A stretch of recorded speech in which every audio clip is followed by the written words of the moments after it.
Assalamualaikum guys, jumpa lagi dengan saya Adit. Kali ini saya akan memberi solusi untuk kalian yang bingung menentukan rantai sepeda yang ideal.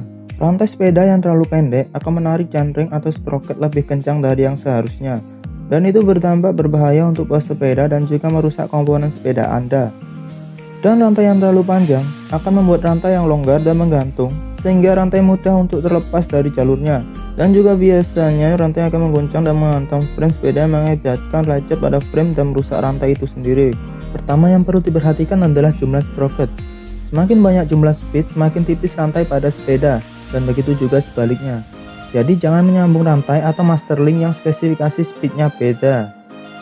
Cara pertama, mengikuti panjang rantai yang dipakai sebelumnya.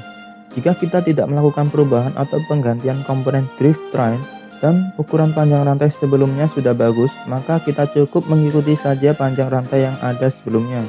Sebenarnya yang disamakan adalah unit linknya, bukan panjangnya, karena rantai yang sudah terpakai akan memanjang atau melar sedikit karena ada bagian-bagian rantai yang aus dan longgar karena pemakaian yang sudah lama.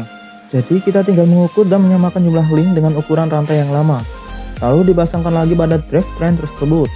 Cara mengukur panjang rantai ini hanya efektif jika panjang rantai lama memang tidak pernah ada masalah.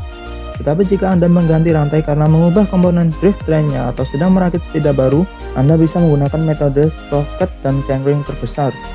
Caranya adalah lilit chainring dan sprocket terbesar dengan benar, dan rantai tidak pada posisi kendor. Lalu kita perhatikan ujung kedua rantai yang akan disambungkan. Jika menggunakan master link, pasang satu sisi master link di ujung rantai yang ditarik ke bagian depan chainring. Tarik rantai sampai tidak ada posisi yang kendor, lalu tandai sebagai titik acuan. Dari titik acuan, tambah 2 titik pivot sebagai bagian rantai yang akan kita potong. Perlu diperhatikan untuk single chainring dengan 11 atau 12 feet, kita perlu menambahkan 4 pivot dari titik acuan sebagai titik potong rantai. Untuk sepeda single gear seperti Fixie atau BMX, titik temu pivot ini dijadikan langsung sebagai titik potong rantai, karena tidak adanya FD dan RD. Setelah kita putuskan rantai, maka selanjutnya kita akan menyambung rantai kembali. Dan jangan lupa untuk melewatkan rantai pada RD sebelum menyambung rantai tersebut.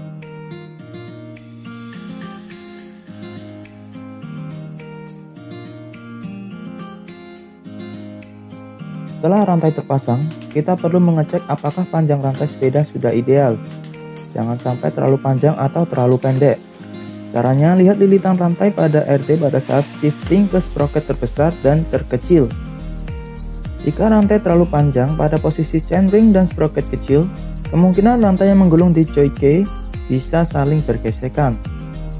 Dan jika rantai terlalu pendek pada posisi chainring dan sprocket besar, rantai di RT terlihat hampir lurus tanpa ada lengkungan pada gigi gear RD.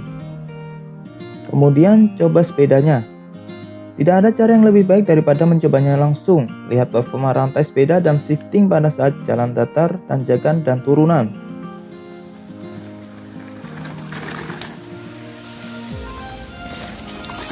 Oh iya, yang perlu diingat juga ketika performa rantai tidak bagus seperti shifter keras, rantai nyangkut, dan rantai lepas adalah kemungkinan dari beberapa faktor.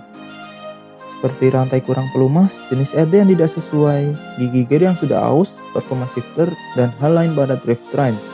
Terutama pada pemakaian ekstrim, kondisi rantai normal pasti akan terganggu.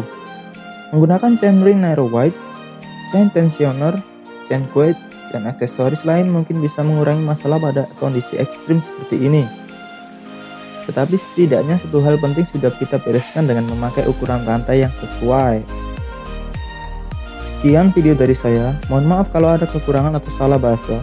Jika kalian masih belum paham, kalian bisa putar kembali video dan simak dengan perlahan, atau silakan tulis di kolom komentar. Semoga bermanfaat dan terima kasih.